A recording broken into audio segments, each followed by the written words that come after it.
Old Yeller, Chapter 6. Till little Arliss got us mixed up in that bear fight, I guess I'd been looking on him about like most boys look on their little brothers. I liked him, all right, but I didn't have a lot of use for him. What with his always playing in our drinking water and getting in the way of my chopping axe and howling his head off and chunking me with rocks when he got mad, didn't seem like to me he was hardly worth the bother of putting up with. But that day when I saw him in the spring, so helpless against the angry she-bear, I learned different.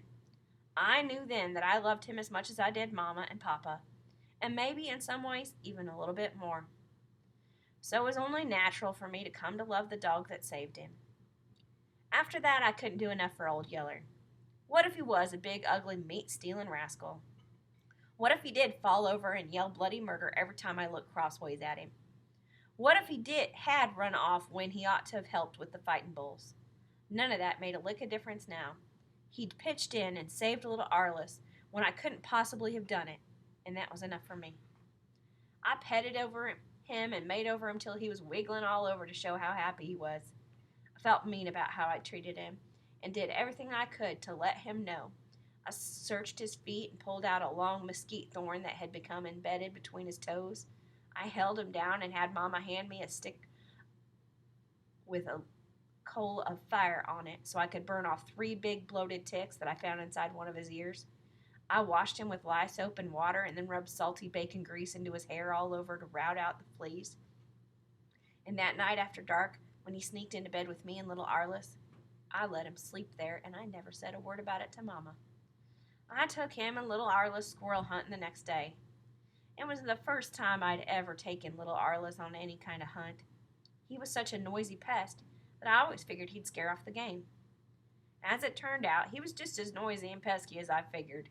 He'd follow along, keeping quiet like I told him, till he saw maybe a pretty butterfly floating around in the air.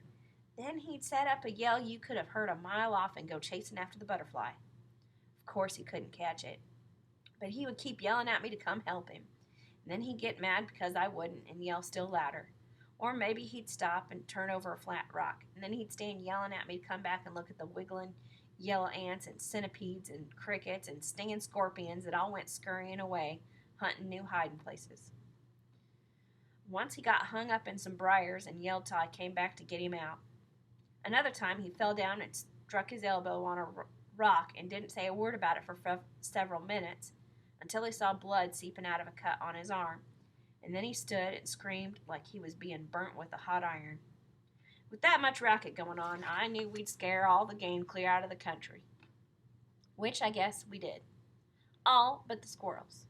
They took to the trees where they could hide from us, but I was lucky enough to see which tree one squirrel went up, so I put some of little Arliss's racket to good use.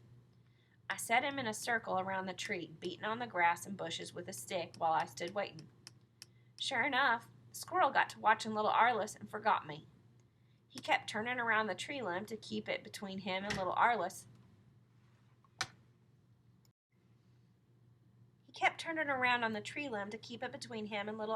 Till he was on my side in plain sight. I shot him out of the tree with the first shot. After that, old Yeller caught onto whatever game we were after. He went to work then, trailing and treeling the squirrels that little Arliss was scaring up off the ground. From then on, with Yeller to tree the squirrels and little Arliss to turn them on the tree limbs, we had pickings. Wasn't but a little bit till I'd shot 5, more than enough to make us a good squirrel fry for supper. A week later, old Yeller helped me catch a wild gobbler that I'd have lost without him. We'd gone up to the corn patch to pick a bait of black-eyed peas. I was packing my gun. Just as we got up around the slab of rock fence that Papa had built around the corn patch, I looked over and spotted this gobbler doing our pea picking for us. The pea pods were still green yet, most of them no further along than snap in size. This made them hard for the gobbler to shell, but he was working away at it, pecking and scratching so hard that he was raising a big dust out in the field. "Why, that old rascal," Mama said. "He's just clawing those pea vines all to pieces." "Hush, Mama," I said. "Don't scare him." I lifted my gun and laid the barrel across the top of the rock fence. "I'll have him ready for the pot in just a minute." It wasn't a long shot, and I had him sighted in, dead to rights. I aimed to stick a bullet right where his wings hinged to his back. I was holding my breath and already squeezing off when little Arliss, who'd gotten behind, came running up. "What you shooting at, Travis?" he yelled at the top of his voice. "What you shooting at?" Well, that made me and the gobbler both jump. The gun fired, and I saw the gobbler go down, but a second later he was up again, streaking through the tall corn, dragging a broken wing. For a second, I was so mad at little Arliss I could have wrung his neck like a frying chicken's. I said, "Arliss, why can't you keep your mouth shut? You made me lose that gobbler." Well, little Arliss didn't have sense enough to know what I was mad about. Right away, he puckered up and went to crying, leaking tears all over the place. Some of them splattered clear down on his bare feet, making dark splotches in the dust that covered them. I always did say that little Arliss cried. When little Arliss cried, he could shed more tears faster than any crier I ever saw. "Wait a minute," Mama put in. "I don't think you've lost your gobbler yet. Look yonder." She pointed, and I looked, and there was old Yeller jumping the rock fence and racing toward the pea patch. He ran up to where I'd knocked the gobbler down. He circled the place one time, smelling the ground and wiggling his stub tail. Then he took off through the corn the same way the gobbler went, yelling like I was beating him with a stick. When he barked treat a couple of minutes later, it was in the woods on the other side of the corn patch. We went to him. We found him jumping up at the gobbler that had run up a stooping live oak and was perched there panting, just waiting for me. So, in spite of the fact that little Arliss had caused me to make a bad shot, we had us a real sumptuous supper that night. Roast turkey with cornbread dressing and watercress and little wild onions that little Arliss and I had found growing down in the creek next to the water. But when we tried to feed old Yeller some of the turkey, on account of his saving us from losing it, he wouldn't eat it. He'd lick the meat and wiggle his stub tail to show how grateful he was, but he didn't swallow down more than a bite or two. That puzzled Mama and me because when we remembered back, we realized he hadn't been eating anything we'd fed him for the last several days.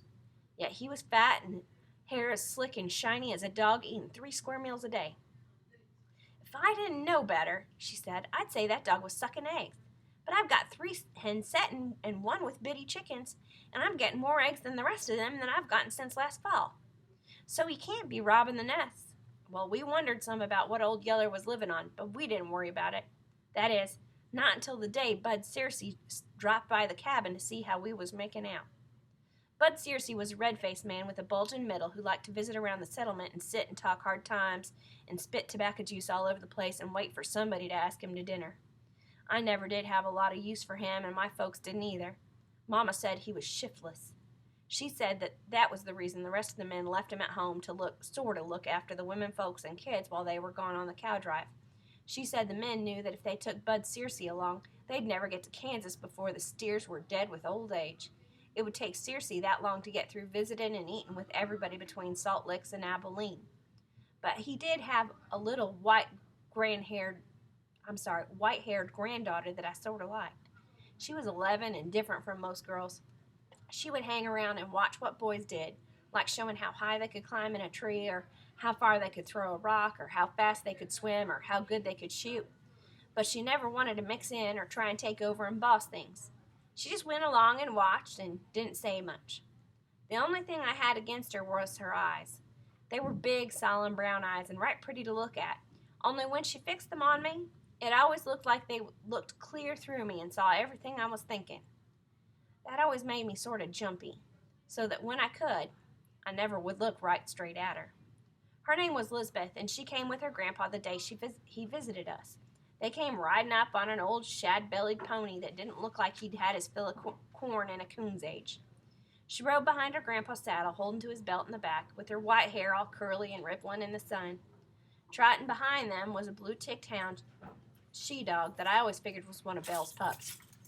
Old Yeller went out to bathe them as they rode up. I noticed right off that he didn't go about it like he really meant business. His yelling bay sounded a lot more like he was just barking because he figured that's what we expected him to do. And the first time I hollered at him, telling him to dry up all that racket, he hushed, which surprised me, as hard-headed as he generally was. By the time Mama had come to the door and told Searcy and Elizabeth to get down and come right in, old Yeller had started a romp with that blue-ticked bitch. Elizabeth slipped down to the ground and stood staring at me with those big solemn eyes while her grandpa dismounted. Searcy told Mama that he believed he wouldn't come in the house. He said that as hot as the day was, he figured he liked it better if sitting in the dog run. So Mama had me bring out 4 cowhide bottom chairs. Searcy picked the one I always liked to sit in the best. He got a twist of tobacco and bit off a chew big enough to bulge his cheek and went to chewing and talking and spitting juice right where we'd all be bound to step in it and pack it around on the bottom of our feet. First, he asked Mama if we was making out all right, and Mama said we were. And then he told her that he'd been left to look after all the families while the men were gone. Mighty heavy responsibility that was nearly working him to death, but that he was glad to do it. He said for Mama to remember that it was if the least little thing went wrong, she was to get in touch with him right away. And Mama said she would. Then he leaned his chair back against the cabin wall and went to telling what was going on all around in the settlement. He told about how dry the weather was and how he looked for all the corn crops to fail and the settlement folks to be scraping the bottoms of their meat barrels long before next spring. He told how the cows were going dry and the gardens were failing. He told how Jed Simpson's boy Russell was sitting at a turkey roost waiting for a shot when a fox came right up and tried to jump on him, and Russell had to club it to death with his gun butt. This sure looks like a case of hydrophobia to Circe, as anybody knew that no fox in his right mind was going to jump on a hunter. Which reminded him of an uncle of his that got mad dog bit down in the piney woods of East Texas. This was way back when Circe was a little boy. As soon as the dog bit him, the man knew he was bound to die. So he went and got a big log chain and tied one around the bottom of a tree and the other end to one of his legs. And right there he stayed till the sickness got him and he lost his mind. He slobbered at the mouth and moaned and screamed and ran at his wife and children trying to catch him and bite him. Only, of course, the chain around his leg held him back, which was the reason he chained himself to the tree in the first place. And right there, chained to that tree, he finally died, and they buried him under the same tree. Bud Circe sure hoped we wouldn't have an outbreak of hydrophobia in Salt Licks and all die before the men got back from Kansas. Then he talked a while about a panther that had caught and killed one of Joel Anson's colts, and how the Anson boys had put their dogs on the trail, and they ran the panther into a cave, and Jeff Anson followed in where the dogs had more sense than to go, and got pretty badly panther mauled for his trouble, but he did get the panther. Circe talked till dinner time and said not a word all through dinner, and then went back to talking as quick as he'd swallowed down the last bite. He told how some strange varmint that wasn't a coyote, possum, skunk, or coon had recently started robbing the settlement blind. Or maybe it was even somebody. Nobody could tell for sure. All they knew was that they were all losing meat out of their smokehouses, eggs out of their hens' nests, and sometimes even whole pans of cornbread that the women folk had set out to cool. Ike Furler had been barbecuing some meat over an open pit and left it for a minute to go get a drink of water and come back to find a piece of that 3 or 4 pound chunk of beef ribs had disappeared like it had gone up in smoke. Salt Lick folks were getting pretty riled about it, Circe said, and guessed it would go hard with whatever or whoever was doing the raiding if they ever learned what it was. Listening to this, I got an uneasy feeling. The feeling got worse a minute later when Lisbeth motioned to me to follow her off down the spring. We walked clear down there with old Yeller and the blue tick following us before she finally looked up at me and said, "It's him." "What do you mean?" I said. "It's your big Yeller dog," she said. "I saw him." "Do what?" I asked. "Steal that beta rib," she said. "I saw him go and get a bunch of eggs, too, from one of our nests." I stopped then and looked straight at her, and she looked straight back at me, and I couldn't stand it and had to look down. "But I'm not going to tell," she said. I didn't believe her. "I bet you do," I said. "No, I won't," she said, shaking her head. "I wouldn't, even before I knew he was your dog." "Why?" "Because Miss Prissy is going to have pups." "Miss Prissy?" "That's the name of my dog, and she's going to have pups, and your dog will be their papa, and I wouldn't want their papa to get shot." I stared at it again, and then I had to look down. I wanted to thank her, but I didn't know the right words. So I fished around in my pocket and brought out an Indian arrowhead that I'd found the day before and gave it to her. She took it and stared at it for a little bit with her eyes shining, and then shoved it deep into a long pocket she'd sewn in her dress. "I won't never tell," she said, and then whirled and tore out for the house, running as fast as she could. I went down and sat by the spring a while. It seemed like I liked Bud Circe a lot better than I ever had before, even if he did talk too much and spit tobacco juice all over the place. But I was still bothered. If Lisbeth had caught old Yeller stealing stuff at the settlement, then somebody else might too. And if they did, they were liable to shoot him. A family might put up with one of its own dogs stealing from them if he was a good dog. But for a dog that had left home to steal from everybody else, well, I didn't see much chance for him if he ever got caught. After Bud Circe had eaten a hearty supper and talked a while longer, he finally rode off with Lisbeth riding behind him. I went then and gathered the eggs and held 3 back. I called old Yeller off from the house and tried to get him to eat them, but he wouldn't. He acted like he'd never heard tell that eggs were fit to eat. All he'd do was stand there and wiggle his tail and try and lick me in the face. It made me mad. "You thieving rascal," I said. "I ought to get a club and break your back in 14 different places." But I didn't really mean it, and I didn't say it out loud and ugly. I knew that if I did, he'd fall over and start yelling like he was dying, and there I'd be in a fight with little Arliss again.